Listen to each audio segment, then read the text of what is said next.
Welcome to my channel, where the scariest stories come to life. Before we dive into today's chilling tale, make sure to hit the subscribe button and turn on notifications, so you never miss a story. Now, let's get into the horror. I have an older cousin who has had the third eye ever since she was young. Lucky for us, she usually doesn't say anything in front of us if she sees something. But she has told us before, if she suddenly becomes very quiet or asks us to walk away, we must follow her instructions. My cousin used to stay in a very rural area in northern Johor, which is near Malacca, in a small village, about 20 households maximum. Around 20 to 23 years ago, I always visited her home when I was a young kid. There was a makeshift Indian shrine behind her home, near a small stream, and we always played there together with the other cousins whenever I visited them. There was this afternoon when it was about to rain at about 4 to 5 p.m., and we were playing near the shrine when she suddenly shouted, "Come back now." She ran towards us, pulled us away, and brought us home. It was only a few months later when we had a gathering that she told us what had happened. She said she saw an Indian ghost that was trying to play with us. We were kids playing some kids' games. The ghost seemed like it wanted to join us and disturb us. The ghost didn't look friendly and had evil intentions. Then suddenly, an Indian god that resembled the god at the makeshift shrine appeared and subdued the ghost. That was when she shouted at us to get home immediately. Another story was told to us by my mom's close friend. She was giving birth in a private hospital in the west of Singapore about 20 years ago. There aren't many private hospitals in the west. After she gave birth at night and was resting in her bed, she was woken up by someone pulling her blanket and also pulling at her arm at around 4 a.m. The thing said, "You are sleeping in my bed. Get out." All along, she had been praying to Guanyin and Erlangshen, and suddenly she saw Erlangshen appear and take the ghost away. How true this story is, I have no idea. Just sharing what I've heard. But for this auntie, after a few years, she went to learn from her master who said she has the life to be in this line, and she founded a home temple to help others ward away evil and pray for people. She's not a medium, and she mainly does praying, feng shui, and helping people set up altars at home. Nowadays, she is big time because some of her clients made it from rags to riches. One time, she bought my parents a new Guanyin statue. She even said, though all are statues, there are some statues which make you feel at ease and warmth when you look at them. If you see that one, that's the one you should bring home, and she will do the necessary open light. My late grandma used to stay in a big bungalow in Malaysia. I would visit her during my school holidays and spend 2 weeks with her. I would always sleep with her in her room during my stay. I started to experience and see strange things when I was around 15 years old. Incident 1, my late grandma's house was a 3-story bungalow. She slept on the second level. As she was an early sleeper, she would go to bed around 9 p.m. I do not sleep that early and would watch TV in the living room on the first floor until about 11 p.m. This particular night, at around 10 p.m., I was watching shows on TV and suddenly I heard noises from the kitchen. The kitchen was about 200 meters away. I thought my grandma came down to drink water. However, the lights were not turned on, and I could only hear the sound of water gushing from the tap and the cleaning sound when you put the cup back onto the tray. I again thought my grandma did not wish to turn on the lights and did not think too much. However, after 15 minutes, I heard noises again from the kitchen. I was a little puzzled and went to check it out. I turned on the lights, and no one was there. The basin was dry, and it didn't seem like anyone had entered the kitchen at all. Incident 2, I was watching TV again on the sofa, and this time around I had my cousin beside me. While watching TV, I saw something coming down the staircase from level 2. It was a little boy. I couldn't see the face, as it was in dark shadow form. My cousin noticed me gazing at the staircase. She told me that they were here for some time, and they do not mean to harm. Right after she said that, I saw another 2 figures coming down and bringing the child upstairs. I believed that the other two were the boy's father and mother. Incident 3. I was sleeping in my grandma's room, and she complained that someone was pulling her leg in the middle of the night. I tried to see if there was anyone there, but just couldn't see anyone. Incident 4. It was the middle of the night, and I heard the room door open. Someone came in and went to the restroom. How I knew that she went into the restroom was that my grandma would leave the toilet room's light on. That someone came in, went into the restroom, and closed the door. Then, I heard water running, as if someone was showering. After about 5 minutes, that someone came out and left the room. So, I was curious and went to the toilet and bathroom to check it out. To my surprise, the basin and the floor were both dry. So, who was showering in the bathroom? Georgetown in Penang, Malaysia, is a very old city. Most of the buildings downtown were built before World War II, and many, especially the school buildings, were often used to station Japanese soldiers. Many of these buildings were also used as prisons and execution centers.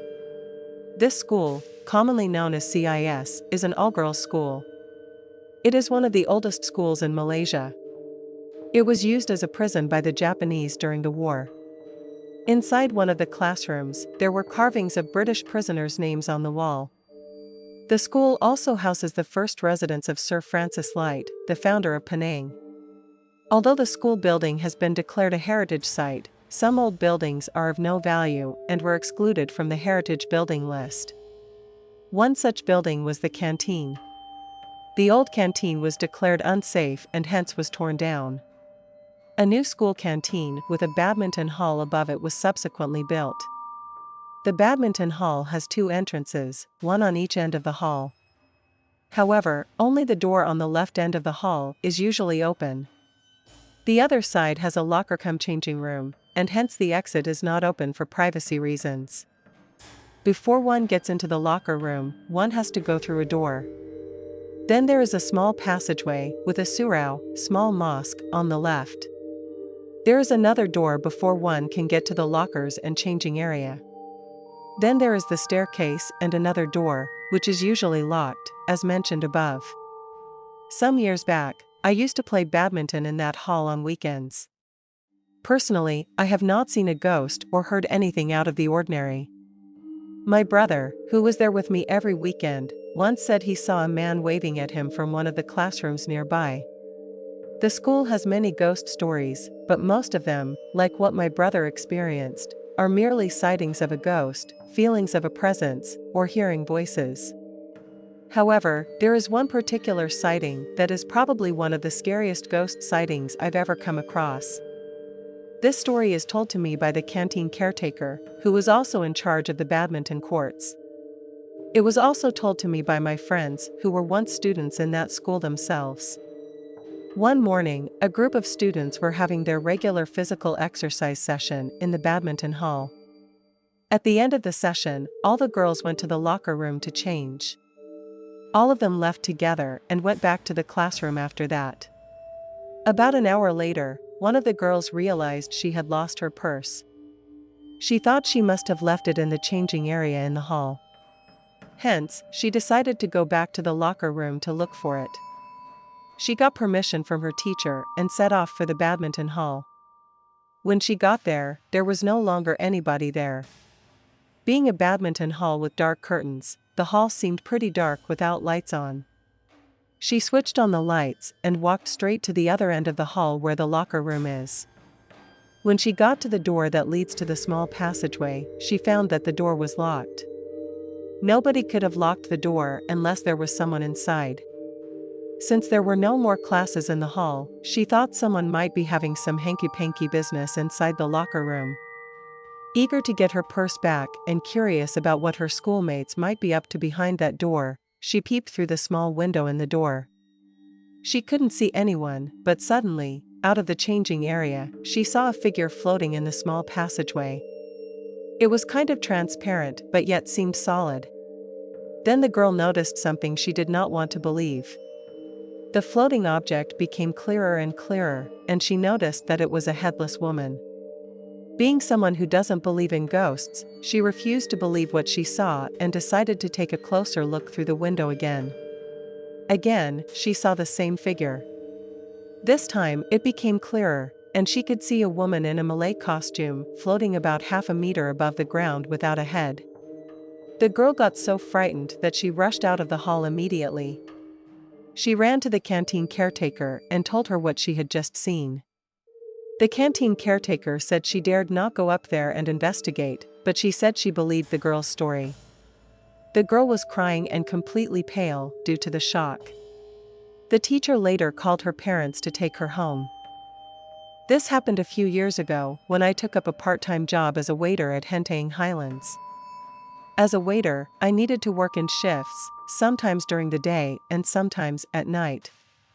Back then, I was allocated a bed at Ria apartment with my cousin, who was working with me too. We shared a big room with other workers, so basically, it was a workers' hostel. Henteng is an infamous haunted place in Malaysia where many people go for gambling, lose huge amounts of money, and commit suicide. Many sightings have been reported throughout Henteng, and therefore it is very important to pray to the deities at the temple in Henteng or get yourself a Buddha amulet for protection. The place I was staying, Ria apartment, is a very eerie place. There were cases where people saw children running in the corridors, heard children's laughter, and even heard people playing mahjong. When I first moved into the apartment with my cousin, we noticed something peculiar. Almost every door was guarded by an amulet, the yellow one that we always see in Hong Kong ghost movies.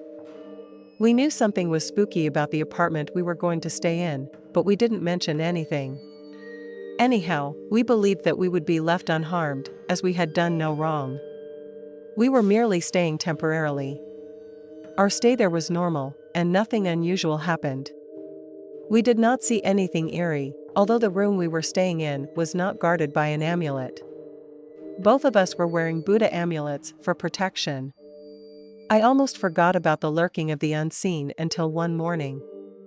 That morning, I had to check in at work at 8 a.m., so as usual, I woke up at 6 and got myself ready for work. When I was ready, it was only 7 a.m., and I didn't want to go to work that early, so I sat on the floor, waiting for the time to pass. My room door was wide open, and from where I sat, I could see the washroom's door at the far end and the kitchen entrance, which was just opposite my room. When I was daydreaming by looking at the lamps in the kitchen, my room was pitch black, and everyone else was sleeping.